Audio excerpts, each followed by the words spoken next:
오늘 고린도전서 15장 부활장에 지난주에 안 다뤘던 이야기를 좀 다루고자 합니다. 그래서 그 내용이 지난 시간에 이어서 부활의 의미 그리고 사도 바울이 말하려는 것이 무엇인가를 좀 생각해 봄으로 15장을 좀 마치도록 하겠습니다.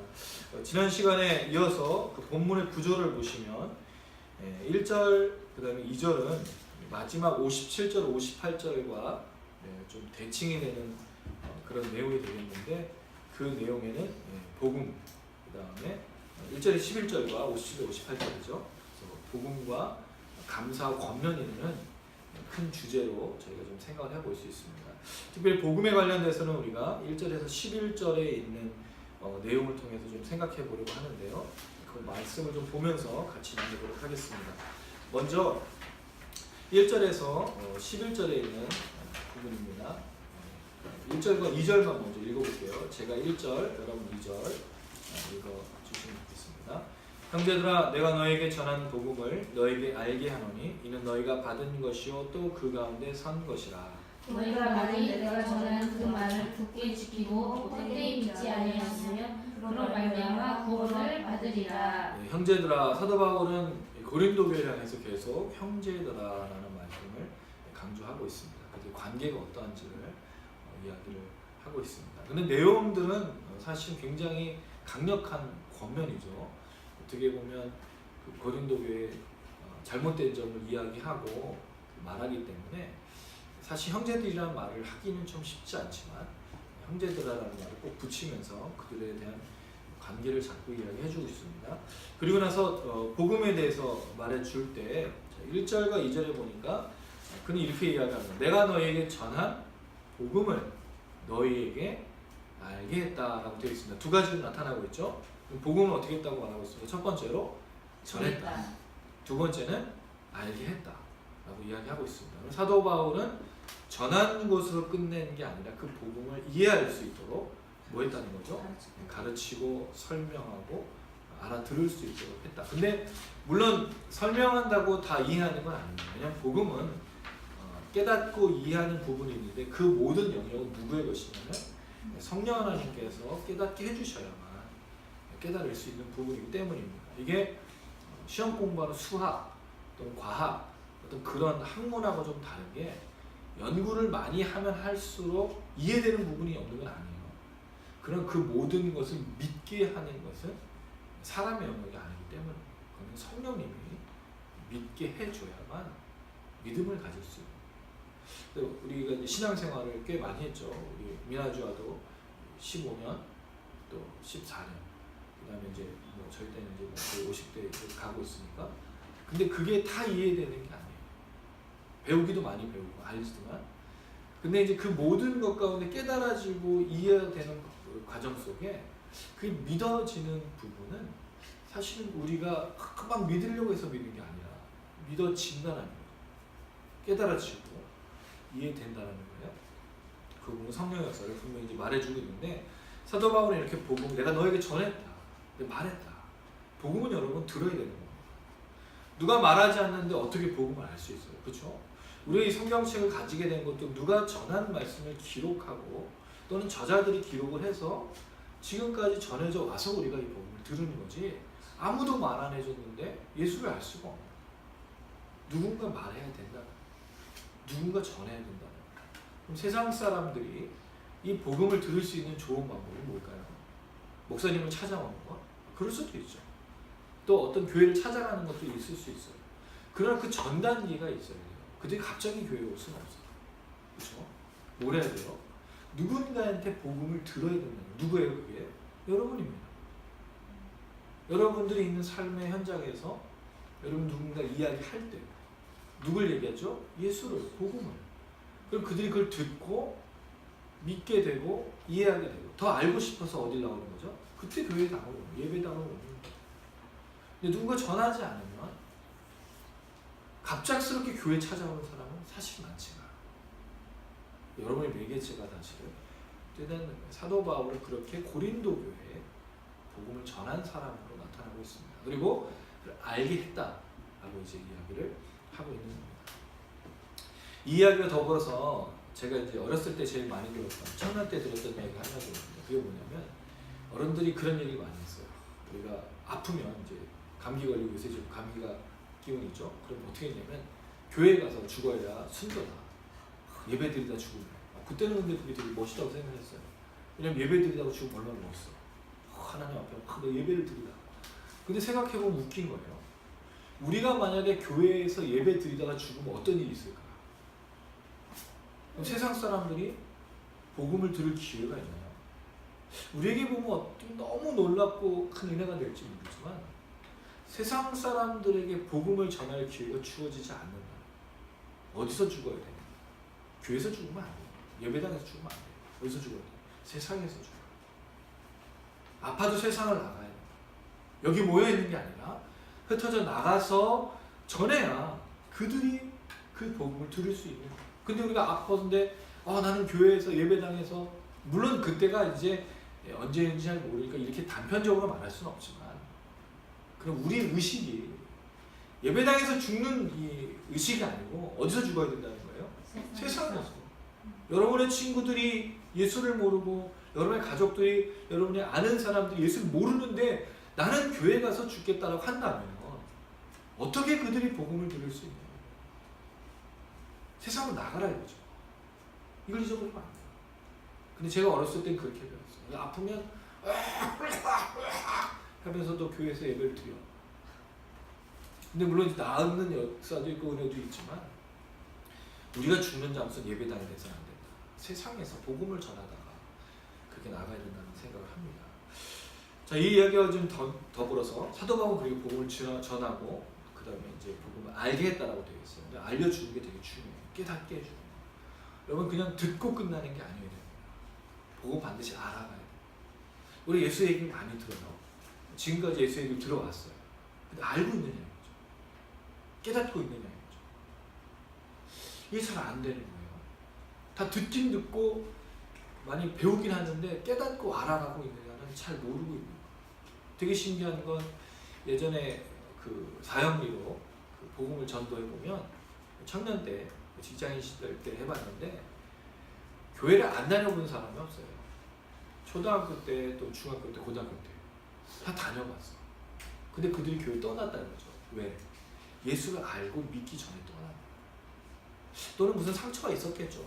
또 그런 특별한 사람들도 있지만 대부분 예수를 믿게 되는, 알게 되는, 깨닫게 되는 과정을 놓친 거예요. 이 교회를 다니다가 선물 주니까, 먹을 거 주니까, 또 친구도 만나고 재밌으니까. 근데 예수를 알고 예수를 깨달아야 되는데 그걸 교회에서 못 경험하고 예배당에서, 교회에서, 공동체에서 되게 중요한 부분이에요. 그래서 전하는 것과 뭐가 있어야 된다는 거예요? 알게 하는 거. 자, 그랬을 때 어떤 역사가 있는가? 사도 바울이 이렇게 얘기합니다. 너희가 받은 것이고 그 가운데 서 있는 것이다. 사도 바울이 전했으니까 받은 거죠. 사도 바울이 알게 했으니까 받은 거예요. 자, 근데 이걸 왜 제가 강조하냐면 그냥 듣고 끝나는 게 아니라는 거예요. 예수 얘기 들어봤다. 그게 아닌 거예요. 받았다는 말은 이 파라람바노라고 하는데 배우다, 이해하다, 좋아하다, 인정하다 여러 가지 뜻이 있어요. 그냥 받은 것만이 아닌 거예요. 이해하고 가진 거야. 그럼 우리가 뭔가를 받았다고 했을 때 킵해놓고만 있는 게 아닌 거죠. 누군가한테 선물을 받았어요. 그걸 어떻게 해요? 옷을 받았으면 입어볼 거고 그걸 열심히 내 거니까 맞춰도 보고 근데 그걸 받은 채로 가만히 놓는 사람은 없을 거잖아요.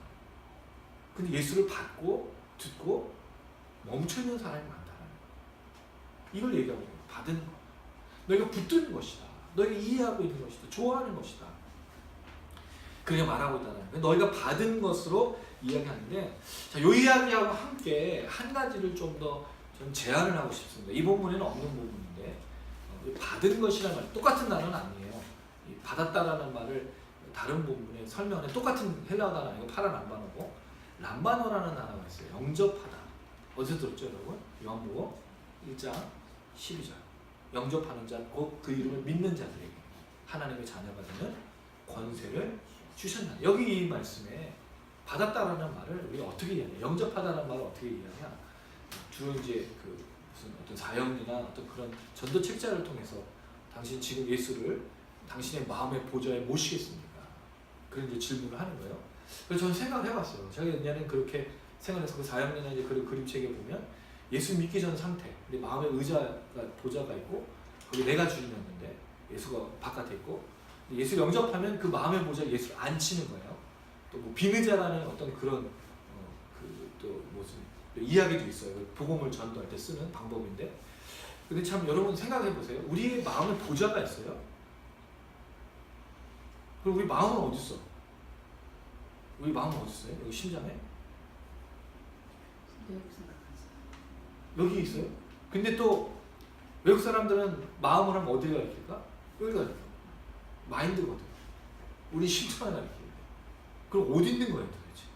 그러면 이제 외국 사람이면은 머리에서 갈라진 마징가 제트나 로버트 태권브이처럼 찡 가면 딴딴딴딴 하면서 거기에 머리가 들어갔다 나갔다 하는 거예요 예수님이.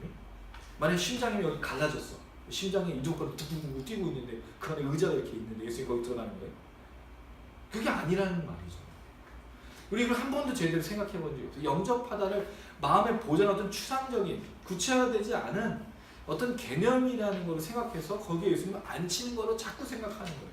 근데 그게 아니에요. 이 헬라어 말은 이 당시 요한이 사용했었던 이 말은 그런 의미가 아니었어요. 믿는다, 영접하다, 받는다라는 말이 무슨 뜻이냐.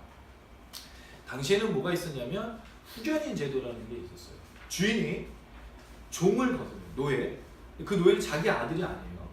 근데 그 노예를 거느리고 있는 사람이 후손이죠. 후사. 그래서 자기가 재산을 물려줄 아들이 없을 경우에 노예 중에 신뢰할 만한 사람이 있어요. 너무너무 사랑하는 노예가 있어요. 참 신기하죠. 그 주인이 대단한 사람이에요. 그 노예를 사랑해서 뭐를 만들어주고 싶으냐면 아들로 만들어주고 싶어요. 근데 그 당시에 그냥 아들로 만들어줄 수가 없어요. 노예의 신분을 갖고 있기 때문에. 그럼 뭐를 없애줘야 되죠? 노예의 신분을 없애주고 이 사람이 아들이라는 걸 증명할 수 있는 권리, 법원에서 인정을 받아야 했어요. 그거를 뭐라고 부르냐? 영접하다. 그 권리를 받다. 그래서 성경에 뭐라고 써있었냐면 요한복음 1장 12절 영접하는 자 곧 그를 믿는 자들에게 하나님의 자녀가 되는 권세, 권리, 증서, 아들의 증서를 받았나니의 거예요. 그러면 우리가 말하고 있는 영접하다의 마음의 보좌, 어딘지도 모르는 마음의 보좌, 예수를 자꾸 앉혀야 되는, 믿는다라는 말은 그게 하는 게 아니고 종이 노예가 아들일 수 없는 사람이 주인이 내 아들이라고 하는 법원에서의 증서, 모든 사람이 인정한 그 증서를 주는 걸 받았다는 거. 이게 영접하다는 뜻이에요. 그래서 자녀가 되는 권세라는 말을 그렇게 쓰고 있어요. 그럼 굉장히 구체적인 얘기잖아요. 그냥 내가 마음의 보좌에 내 머리에 어디 있는지 모를 거기에 주님을 자꾸 앉히는 내용이 아니라 종이 노예가 아들일 수 없는데 그 주인이 주신 증서를 붙들어서 아들이 된. 그게 얼마나 놀라운 거야. 이 은혜 다 받았다니. 영접하나. 이게 영접하다. 받는다는 뜻이에요. 복음이 선포됐을 때 예수가 누구인지 선포됐을 때 그를 듣고 가진 것. 그 권세를 받은 것. 우리가 예수 믿는다는 말은 하나님의 자녀가 된 증서를 갖고 있다는 뜻이에요. 이걸 다른 말로 하면 성령의 인을 가진 거예요. 어디? 우리 이마에. 근데 사실 또 이마에 우리 도장이 찍혔냐? 그런 의미가 아닌 거죠. 그렇죠? 영적인 개념이에요. 증서를 갖고 있어. 그럼 누가 너는 하나님의 아들이 아니다? 라고 말할 수 있어요? 없어요? 왜? 난 뭘 갖고 있기 때문에? 나 아들 맞다고. 근데 내가 지금 하고 있는 목장과 내 모습은 뭘 갖고 있어요? 노예. 과거에 노예였으니까. 낙인이 찍혀있어요. 노예 낙인. 그 살아온 삶이 노예 삶을 살았는데 개판이지. 근데 몸 붙들고 있어. 하나님의 자녀 권세. 이걸 얘기하는 거예요. 그래서 사도 바울이 받았다는 말을 이렇게 좀 제안하고 싶은 거예요. 너희가 받은 것이 무엇이냐. 이 복음을 통해 사는 자녀가 된 권세 받았다. 근데 여기에 중요한 게 있어요. 뭘 생각해 봐야 되냐면 이 권세, 이 증서를 노예가 열심히 해서 받은 건가요? 누가 준 거예요? 주인이 노예에게 넌 내 아들이야 라고 준 거예요. 선택은 누구에게 달려있어요? 주인에게 있어요. 노예에게 있는 게 아니라 노예가 아무리 열심히 해도 아들 삼아주는 거 아니야. 누가? 주인이. 넌 내 아들이라 해야지만 선택해줘야지만. 그래서 받았다는 말을 표현할 때 증서를 갖고 있지만 누가 하게 해준 거야? 누가 준 거기 때문에 받은 거예요. 그렇죠. 하나님이 준 거기 때문에 영접하다는 말은 내가 한 게 아니라는 거예요. 하나님 은혜라는 거예요. 하나님 제시해 줬기 때문에. 그 다음에 여기 뒤에 세운다, 그 가운데 선다라고 이스템이라고 하는 단어인데 스탠드, 서 있다. 이 선다라는 말에 주는 의미가 좀 어떤 뉘앙스가 있어요, 여러분? 선다라는 말을 하면 당당함이 좀 있죠. 증서를 받고 거기 딱 서 있는 거예요. 내가 가진 게 전부니까, 놀라운 거니까 거기에 서 있는 거를 말하고 있는데, 이것도 하나 좀 제안을 하고 싶어요. 여기에 본문하고 좀 아닌 본문인데 한 가지 연결해 보면 마태복음 16장 16절을 한번 좀 찾아볼까요, 여러분? 마태복음 16장 16절.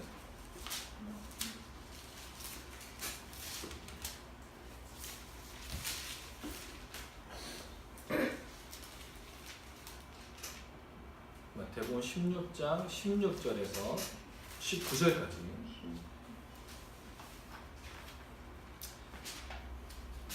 주와 최영사모, 그럼 정원이, 미나가 이렇게 해서 19절까지 한 절씩. 16장 16절부터 19절. 미나가 19절이 되겠지. 주와 16절 이거죠. 시몬 베드로가 대답하여 이르되 주는 그리스도시요 살아계신 하나님의 아들이시나이다. 예수께서 대답하여 이르시되 바요나 시몬아 내가 복이 있도다. 이를 내게 알게 하니는 혈육이 아니요 하늘에 계신 내 아버지시니라. 또 내가 내게 이르노니 너는 베드로라. 내가 이 바위 위에 내 교회를 세우리니 음부의 권세가 이기지 못하리라. 이에 제자들에게 물어와서 자기가 19절. 내가 천국 열쇠를 내게 주리니 네가 땅에서 무엇이든지 매면 하늘에서도 매일 것이요 네가 땅에서 무엇이든지 풀면 하늘에서도 풀리하시고. 자, 지금 베드로하고 예수님의 대화 중에 예수님이 제자들에게 물어보면 너희는 나를 누구라? 여기 그 앞에 이제 내용을 좀 빼고 너희는 나를 누구라 하고 하느냐 할 때 베드로가 뭐라고 대답했냐면 주는 그리스도시요 살아계신 하나님 아들입니다. 신앙의 고백을 했어요. 그때 예수님이 칭찬하셨어요. 선물까지 주셨는데 그 사회 내용을 얘기했어요. 이건 네가 알게 된 게 아니라 하나님이 알게 하신 건데 이후로 자 원래 베드로의 이름이 베드로가 아니었어요. 원래 뭐였죠? 시몬. 그렇죠? 시몬이었고 그거를 이름을 바꿔주셨어. 뭐로요? 베드로. 자, 이 베드로라는 말이 무슨 뜻이죠? 반석이에요. 반석. 페트로스. 반석 또는 바위라는 뜻이에요. 여기다 교회를 세운다는 말은 베드로 위에다 교회를 만드는 게 아니에요. 베드로 사람 놓고 거기다가 기둥을 세운다는 뜻이 아니라 베드로가 한 고백 위에 교회가 선다는 뜻이죠. 그럼 교회는 무슨 그 반석에 서 있는 거예요? 신앙의 고백. 뭐가 교회인 거예요? 주는 그리스도시요 살아계신 하나님의 아들입니다라고 말하는 사람들. 그게 교회라는 거예요. 그게 교회 정의야. 데피니션. 다른 게 아니에요.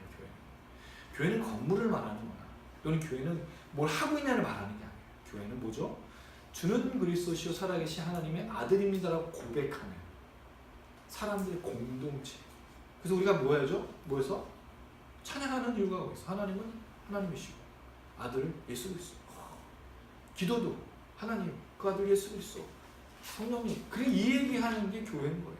이 공동체인 거예요. 교회 다른 게 정의가 없어. 그 위에 세운다.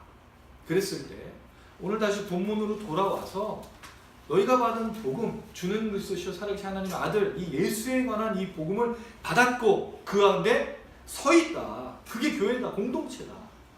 복음 위에 선 것을 말하는 거예요. 너희가 지금 뭘 받았는지 어디 가운데 서 있는지 신앙의 고백을 말하는 거예요. 그럼 우리의 신앙, 우리가 가진 것, 우리의 복음에 대한 점검은 뭐죠? 받았는가. 그 다음 두 번째는 그 가운데 서 있는가를 점검해야 되는 거예요. 교회의 점검, 치퇴함도 그렇고 여러분도 그렇고 신앙의 점검이 뭐죠? 두 가지. 첫 번째, 이 복음을 받았는가, 붙들고 있는가. 두 번째, 그 가운데 서 있는가. 이게 없으면 신앙인도 교회도 아니라고 말할 수 있는 거예요. 사도 바울이 그렇게 이야기한 다음에 이것을 통해서 나타난 결과를 2절에 얘기합니다. 너희가 만일 내가 전한 그 말을 굳게 지키고 헛되이 믿지 아니하였으니 그로 말미암아 뭘 받으리라? 뭘 받으리라? 구원을 받으리라. 자는 받고 그 가운데 서 있는 사람에게 뭐가 주어진 거죠? 그 결과로 구원이 복음의 결과는 무엇이다? 구원입니다. 자, 여기에 이제 중요한 게 한 가지 있어요. 이 구원을 받고 그 다음에 그거는 서 있는 것을 다른 말로 어떻게 표현했어요? 굳게 지키고 헛되이 믿지 아니하느라.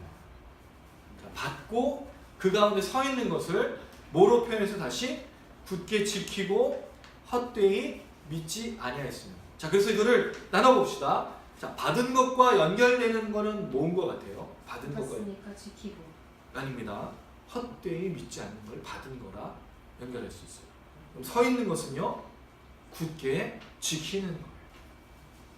물론 다르게도 생각할 수 있어요. 근데 제가 볼 때는 받은 것은 믿는 것과 연결되어 있고, 서 있는 건 뭐 굳건히 지키는 것과.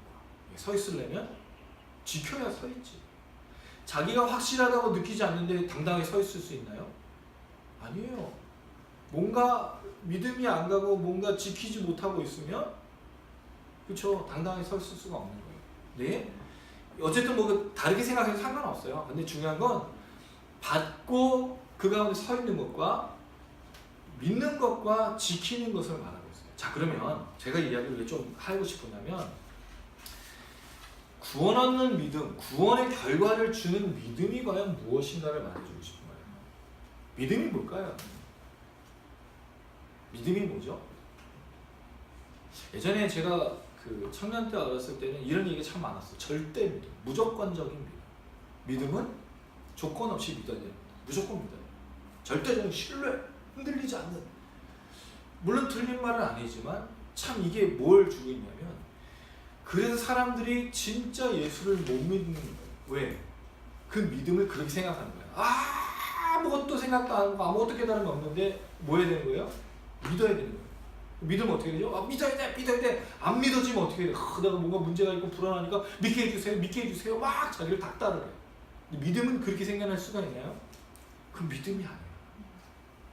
막 믿어야 된다고 막 흔들릴 것 같고 뭔가 그러면은 그 믿음이 잘못된 거고 믿음 흔들렸다 그런 게 아니에요. 여기 말하고 있는 굳게 지키고 헛되이 믿는다는 말은 그런 뜻이 아니에요. 여러분 믿음은 어떻게 나올까요? 믿음은 성경 말씀이 들음에서 나는 거예요. 재밌는 걸 보여주는 사례가 있어요. 베드로가 누가복음 5장에 보면 다른 데도 이제 제자들을 부른 사건이 있어요. 베드로를 부른 사건 여러분 아시죠? 기억나시죠? 첫 번째 제자들을 볼 때 베드로, 야고보, 요한 그 세베대의 아들들과 이제 베드로하고 그 같이 이제 갈릴리 바다에서 고기를 잡으려고 했는데 그날 신기하게도 고기를 못 잡았어요. 밤새도록. 그건 아마 베드로의 인생에서 참 쉽지 않은 일이야. 자기가 늘 해왔던 일인데 고기를 못 잡고 있었어. 밤이 새도록 못 잡았으니까 얼마나 기운이 빠지고 마음이 상했을까? 그때 누가 왔어요? 그 바닷가로? 예수님 오셨는데 예수님 뭐라 그랬냐면 누가복음 5장에 나오는데 베드로에게 너의 배에 내가 올라가도 되겠냐?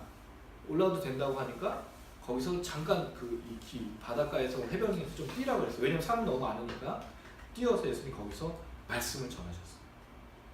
자, 그때 무슨 사건이 겹쳐있죠? 베드로가 고기를 못 잡은 밤새. 근데 누구 얘기를 듣고 있었어? 예수님. 자, 그럴 때 예수님 뭐라고 하냐면 다 그 얘기가 끝나고 나나 베드로에게 깊은 곳으로 가서 대화를 해요. 너 다 고기 못 잡았냐고 막 얘기하다가 깊은 곳으로 가서 그물을 던지라. 자, 근데 베드로가 어떻게 했어? 그 말씀에 순종하여 내가 그물 던집니다. 근데 어떻게 됐어요 그때? 던져가지고 그걸 잡았는데 그물이 어떻게 됐죠? 찢어졌어. 너무 많아. 그때 베드로가 하는 행동이 뭐예요? 무릎을 꿇고 하나님 예수님 앞에 나를 떠나십시오. 나는 죄인입니다. 그래요. 물론 되게 기적적인 얘기예요. 왜? 이 밤새도록 그 잔뼈가 굵은 어부인 베드로가 고기를 못 잡았다는 것은 이상한 일인 거예요. 그건 있을 수가 없는 일인데 그날 예수님이 말하는 거를 듣고 던졌더니 고기를 잡았어. 야, 너 예수님 정말 놀랍다 라고 할 수 있는데 놀랍지만 그 예수님 앞에 무릎 꿇고 죄인이라고 말하기 쉽지 않다라는 거예요. 근데 그 사이에 뭐가 있었어? 예수님 말씀을 들었다는 말이에요. 그래서 내가 그 말씀 순종해요. 왜 베드로 그 말씀을 순종했을까? 예수님 말한 얘기를 듣고 반응이 왔다는 거예요. 그래서 내가 말하고 싶은 게 뭐냐면 믿음이 뭐냐고요. 믿음은 들음에서 나오는 거예요. 예수님의 말씀을 듣고 예수님 누구이신가를 깨닫고 알 때 뭐가 주어지는 거예요? 믿음이에요. 믿음은 여러분 무조건적으로 나는 너를 믿을 거야! 이렇게 한다고 믿어지는 게 아니에요. 어떻게 믿어지는 거예요? 관계에서 그래서 신뢰가 쌓여야 돼요. 우리 자녀들이, 우리 미나주아가 아빠를 신뢰하는 이유가 뭐예요? 아빠니까. 왜 아빠니까가 됐어요? 아빠가 여태까지 해온 행동이 너희들 막 개패듯이 패고 해달라는 거 안 해주고 모른 척하고 살았으면 신뢰할까요 저를? 네버. 근데 왜 신뢰하죠? 우리 관계가 있기 때문에 신뢰가 돼요. 누구나 마찬가지예요. 관계에 신뢰가 없는데 믿을 수는 없는 거예요. 성경 말씀 너무너무 중요해요. 믿음이 그냥 나는 게 아니에요. 들으면서. 뭘 듣고 있는 거예요? 예수가 어떤 분이 듣고 또 듣고 들을 때 놀라운 깨달음과 함께 믿음의 역사가 일어난다는 거예요. 그럼 오늘 말하고 있는 건 뭐죠? 그 믿음, 받은 것, 그 가운데 선 것, 굳게 지키고 헛되이 믿지 않는 이 모든 것들이 무조건적으로 믿고 절대적으로 믿으라고 해서 한 게 아니고 알아가고 깨달았기 때문에 헛되이 믿지 않는 거예요. 이유 없이 믿지 않는다는 말이에요. 그리고 굳게 지킨다. 굳게 지킨다는 말은 끝까지 붙들다. 수호하다, 간직하다. 왜? 예수님을 알아가면 알아갈수록 그 말씀을 간직할 수밖에 없어요. 내가 신뢰하지 않는 사람의 말을 간직하나요? 에이, 귓구멍으로 흘리지. 그렇지 않다는 거죠. 그게 바로 구원 얻는 믿음이라고 말하고 있어요. 믿음은 어떻게 나오는 거죠? 말씀을 듣고 예수가 누구인지 깨달아 갔으면서 그 성령의 역사를 통해 믿음이 생겨서 그것이 구원에 이르게 하는 이 과정을 고린도 교회에 이야기하고 있어요. 근데 이 이야기를 왜 하고 있느냐? 조금 이따가 설명을 드리도록 하겠습니다. 자, 이어서 말하는 것이 3절에서 8절까지의 부활의 증거에 대해서 이야기를 하고 있어요. 자, 그 얘기를 한번 좀 살펴보겠습니다. 3절에서 9절입니다. 제가 먼저 3절, 여러분 4절, 계속 9절까지 읽고 9절 같이 읽으면 되겠습니다. 내가 받은 것을 먼저 너에게 전하였노니 이는 성경대로 그리스도께서 우리 죄를 위하여 죽으시고 장사 지낸 바 우리 죄를 위하여 죽으시고 장사 지낸 바 되셨다가 성경대로 사흘 만에 다시 살아나사 게바에게 보이시고 후에 12제자에게와 그 후에 500여 형제에게 일시에 보이신 바니 그 중에 10까지 대다수는 살아있고 어떤 사람은 잠들었으며 그 후에 야고보에게 보이셨으며 그 후에 모든 사도에게와 맨 마지막에 만삭되지 못할 만자 같은 제기도 보이셨느니라. 같이 있습니다. 나는 사도 중에 가장 작은 자 하나님의 비밀을 받겠으므로 사도라 칭함받기를 감당하지 못할 자니라. 자, 여기 보면 그가 전한 그 복음, 예수에 관한 이야기가 무엇인지를 다시 구체적으로 설명해 줍니다. 3절 굉장히 중요한 얘기예요. 4절 말씀. 내가 받은 것, 다시 내가 받은 것을 설명하죠. 똑같은 얘기 8월 안 받아. 내가 받은 것. 너에게 전한 이 복음은 무슨 내용이 있느냐? 두 가지가 있습니다. 성경대로 그리스도께서 우리를 위하여 죽으시고. 자, 먼저 복음에 들어가는 내용이 뭐죠? 성경대로 예수가 죽으신 거예요. 근데 예수가 죽으신 이유가 뭐죠? 너희들, 우리를 위하여, 우리 죄를 위하여. 이게 첫 번째. 자, 두 번째 어떤 내용이 있죠? 장사 지낸 바 되셨다가 성경대로 사흘 만에 다시 살아나신 거예요. 그럼 복음이 뭐예요? 예수가 죽으시고 부활하신 게 복음이에요. 그럼 사람들이 들어야 될 내용이 뭐야? 예수가 죽으시고 부활하신 거야. 자, 여러분 예수님을 우리 전할 때 많이 이렇게 얘기를 해요. 예수님은 당신의 고통과 눈물과 아픔을 들어주시고 당신의 질병을 고쳐주시고 당신의 상을 낫게 해주실 겁니다. 틀린 말은 아니에요. 근데 그들이 들어야 될 내용이 그게 아니라 뭘 들어야 된다고요?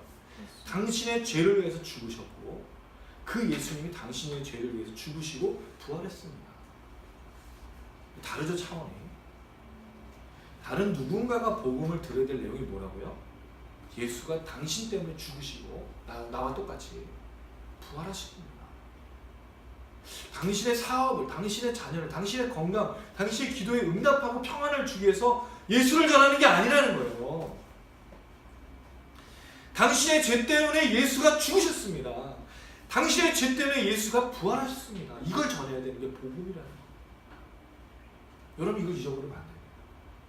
사도 바울이 전하는 건 그거 외에는 없는 거예요. 뭐? 예수의 죽으심과 예수의 부활인 거예요. 이것을 너희가 나에게 들었지 않느냐. 너희가 이 부활의 증거를 들었지 않느냐. 왜? 이 부활을 의심하는 사람이 지난 시간에 얘기했지만 있었어요.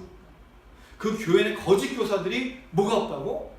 예수가 죽었는데 부활이 없다라고 얘기하고 있었어요. 근데 부활이 없으면 나나 너희나 정말 아무것도 아니고 쓸모없이 헛되이 믿고 있는 것이다라고 얘기했기 때문입니다.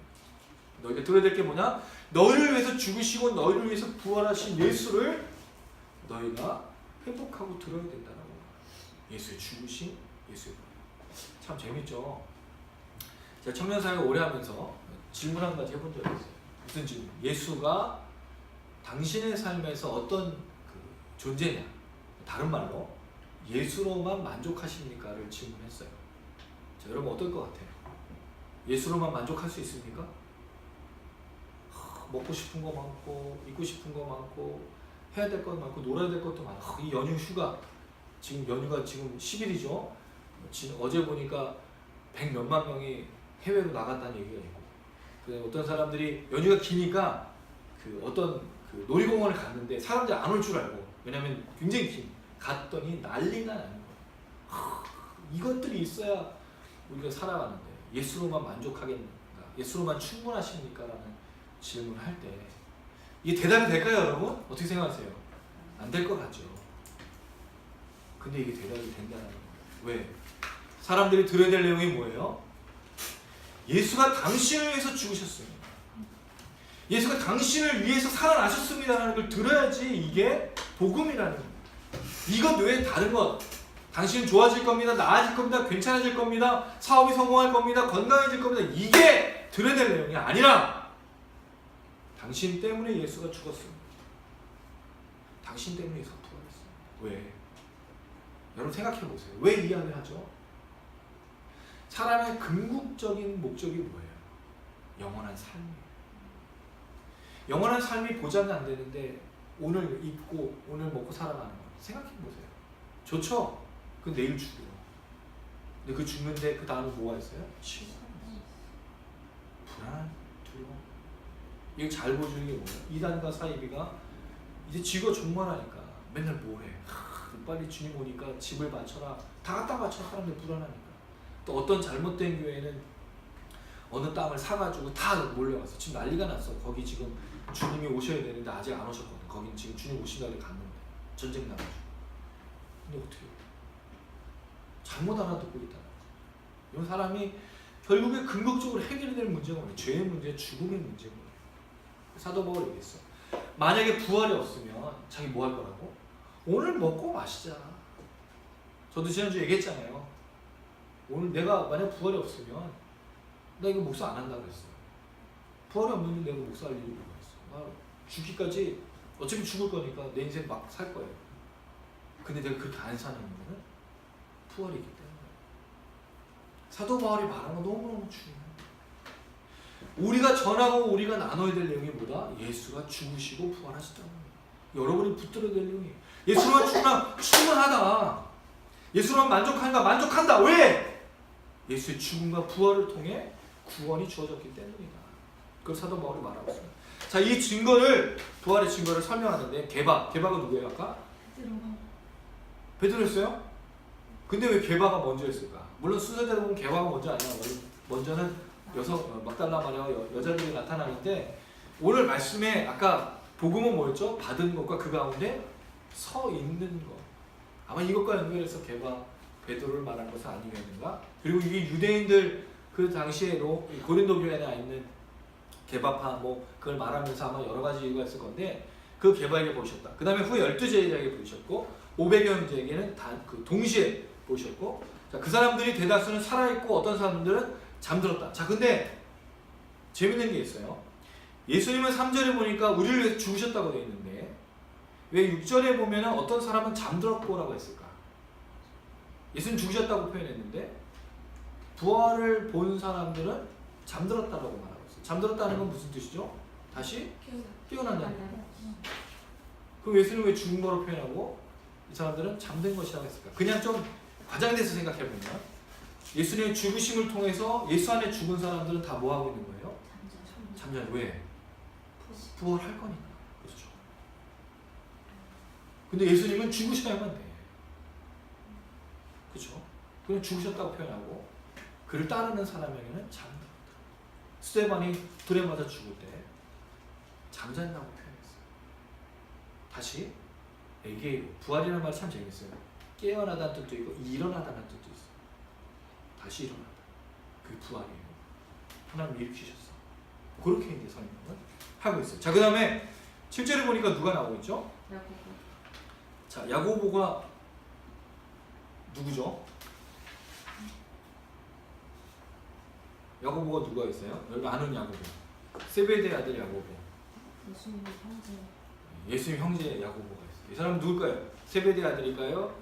예수님의 형제일까요? 세베대 아들은 야고보는 죽었고요. 순교당했어요. 근데 예수님의 동생 야고보가 있어요. 근데 야고보가 왜 등장했을까요? 이 야고보가 어떤 사람이냐면요. 요한복음 7장 5절에 보면 예수님이 복음을 전하는데 반응하지 않는 사람들이 가족들이 나오는데 거기 이름 중에 하나 야고보가 있어요. 예수의 형제들조차 믿지 않더라. 그럼 예수님이 살아 생전에 공생애를 사시고 복음을 전하셨을 때 가족들이 예수를 믿었느냐 안 믿었냐? 안 믿었어. 가족들이 안 믿었어. 참 이상하죠. 예수가 복음을 전하고 예수가 그렇게 십자가를 위해서 걸어가며 고난당하고 있을 때 누가 안 믿었어? 형제들이, 가족이.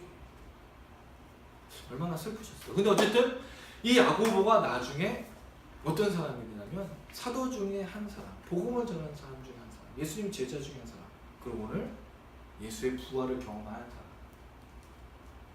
그럼 나중에 뭐가죠? 이 사람도 순교하는데 야고보서를 써요. 성경의 한 책을. 예수를 믿고 예수를 뭐라 그러냐면 자기 형이 아니야.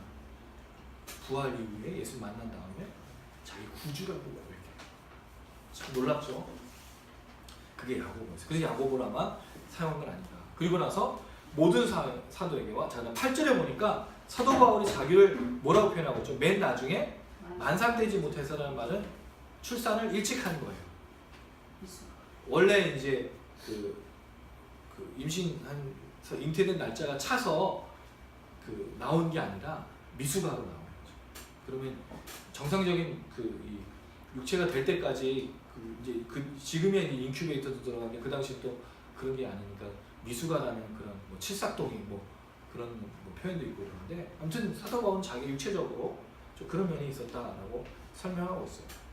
자, 그 다음에 그 이야기와 함께 그는 자기를 이렇게 표현합니다. 자, 9절 한번 읽어볼게요. 같이 시작. 나는 사도 중에 가장 작은 자라. 난 하나님의 교회를 박해하였으므로 사도라 칭한 만들을 감당하지 못할 자니라. 우리가 알고 있는 사도 바울의 과거를 자기가 설명하고 있어요. 누구에게? 고린도 교회 성도들에게. 자, 이게 여러분 얼마나 재밌는 거냐면 고린도 교회는 어떤 교회였어요? 너무 많은 문제가 있었어요. 사도 바울이 야 니네들 어떻게 하면 안 돼 막 얘기를 했어. 근데 문제는 사도 바울 어떤 사람이에요? 과거가 안 좋은 사람. 자기가 과거에 예수 믿는 사람들을 어떻게 했던 사람이에요? 박했던 사람. 그거를 근데 당당하게 밝히고 있어요. 왜 사도 바울이 내가 전한 것, 그 다음에 이걸 듣고 지키고 헛되이 믿지 않으면 구원 얻는다고 말했을 때 왜 이 부활의 증거와 함께 자기의 과거를 말하고 있을까? 그럼 이걸 얘기해 주시는 거예요. 자, 10절과 11절입니다.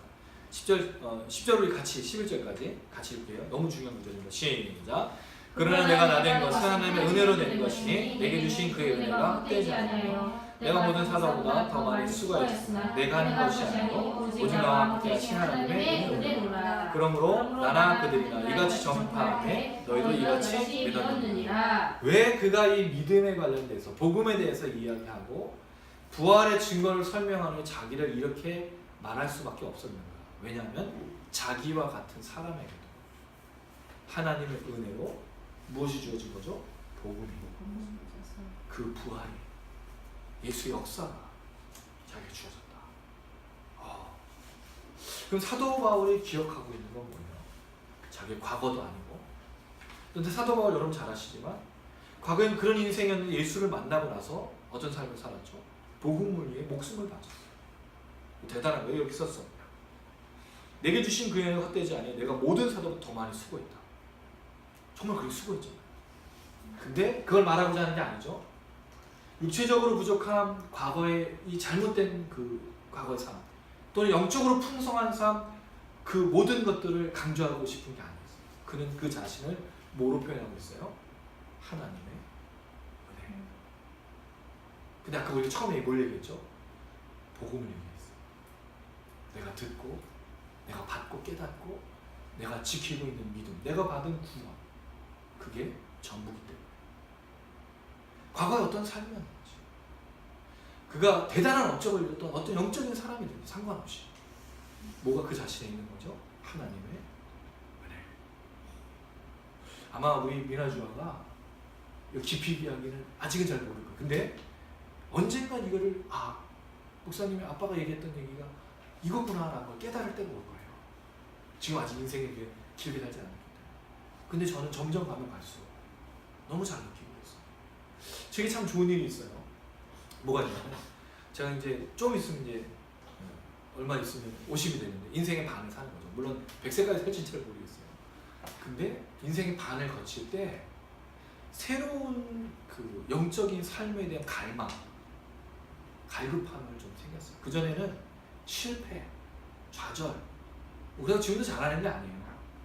그전에는 다 하면은 다 못했어. 맨날 죄인이라고. 지금도 죄인 똑같아요. 기대할 수가 없었는데 이제는 뭘 꿈꾸냐면 50 이후의 삶, 그 하나님 부르실 때까지 좀 멋지게 살고 싶은 꿈이 있어요. 좀 멋지게.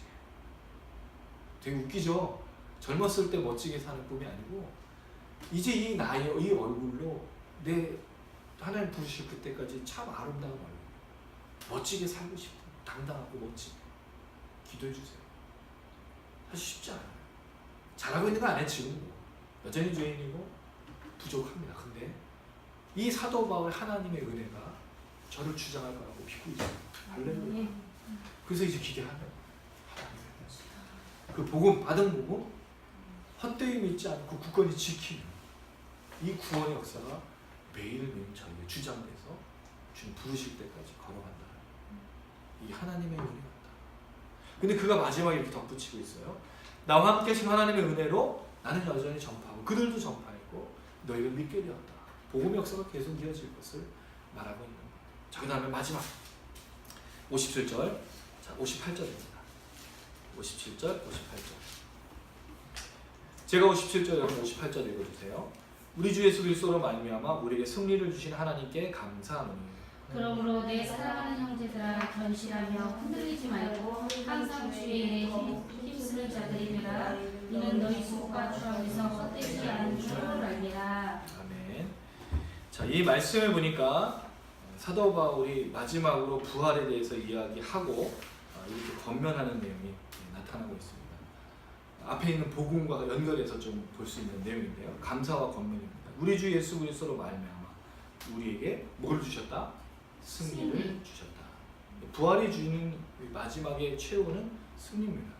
구원이 없는 사람에게는 패배고 심판이고 멸망이지만 이 믿음, 이 복음 받고 헛되이 믿지 않는 사람에게는 구원이 주어지는데 그게 뭐라고요? 승리다. 근데 이 승리가 궁극적으로는 주님이 오실 때도 있지만 지금도 승리했느냐 안 승리했느냐 물어본다면 지금도 승리를 했다. 우리 승리한 삶을 살고 있는 거예요. 이런 패배자가 아니에요. 승리한 사람. 근데 이거를 가지고 다른 사람과 싸우라는 얘기가 아니야. 난 승리자니까 난 이겼어. 그 얘기가 아니야.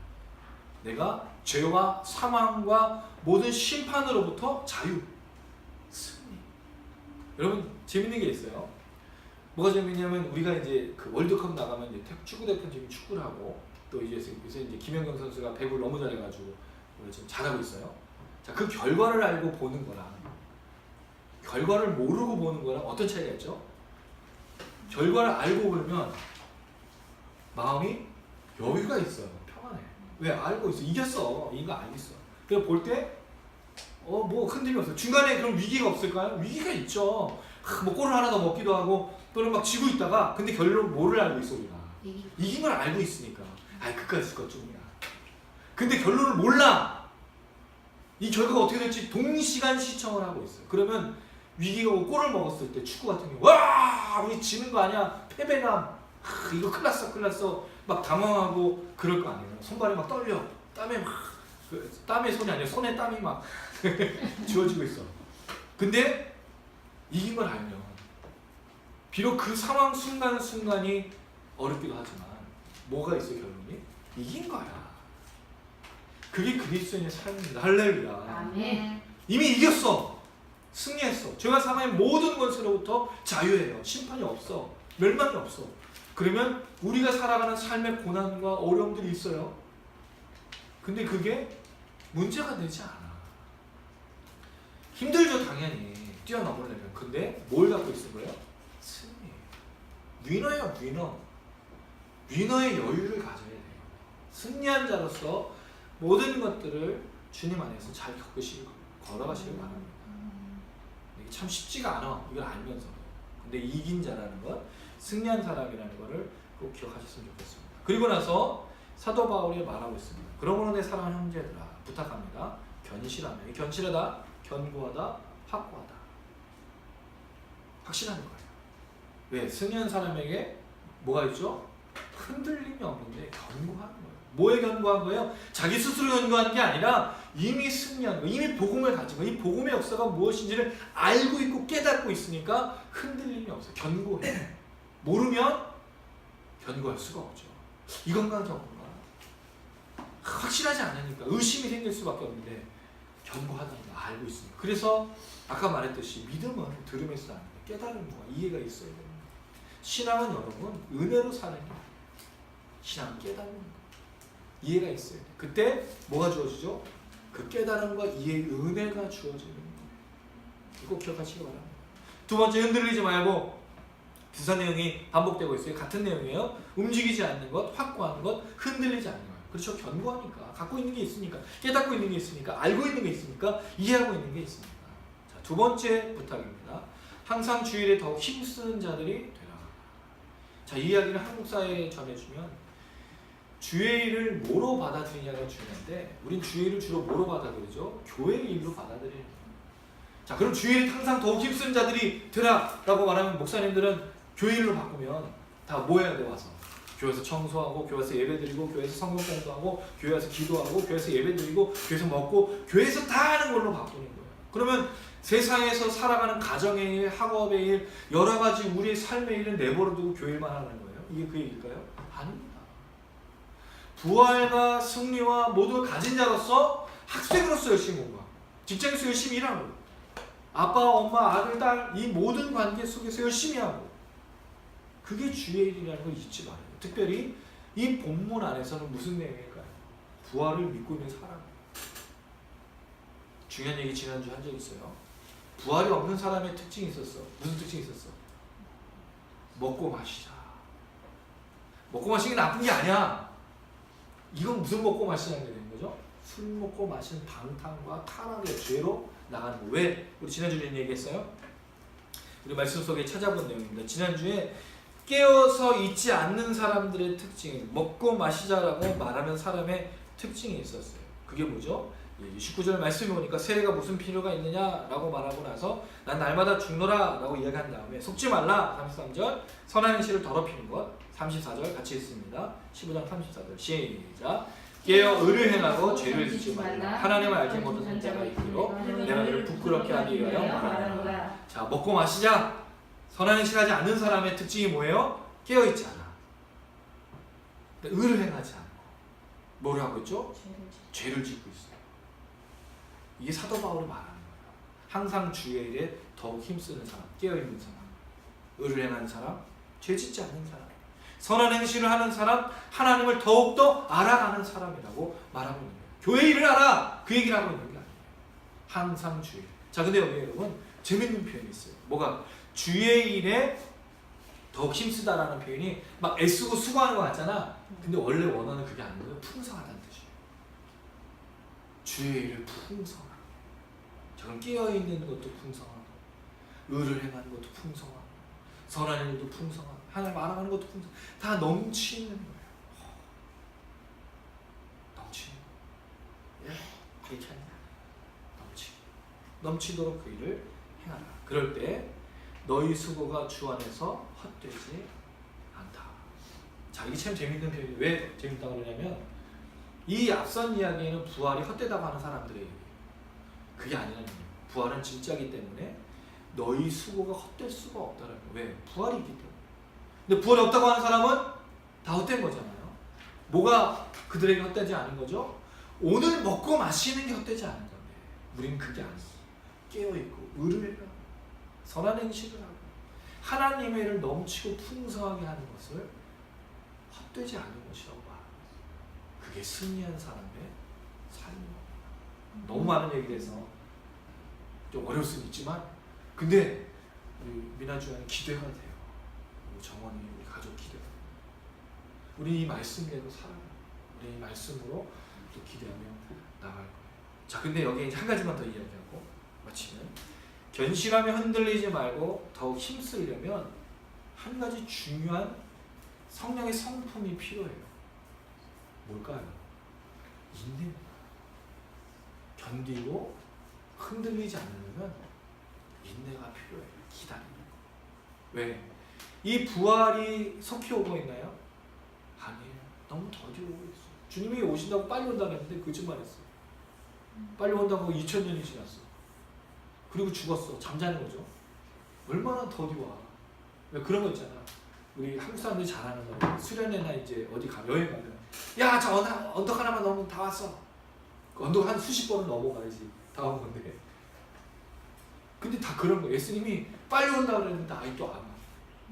그러니까 이 인내가 쉽지 않죠. 나이가 들면서 배우는 게 그건 것 같아요. 인내를 좀 배우는 것 같아요.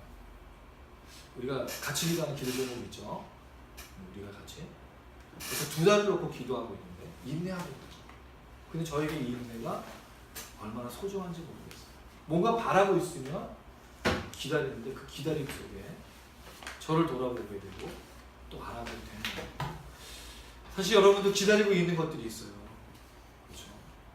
근데 그때 인내하고 기다리는 것에 초점을 맞추는 게 아니고 뭐에 초점을 맞춰야 될까요? 그건 승리하는 거. 이미 승리한 걸 알기 때문에 기다림이 여유가 될 수 있어요. 그 다음 주의를 항상 넓게 하고 풍성하게 할 때 이것이 헛되지 않은 걸 알기 때문에 기다릴 수 있는 거예요.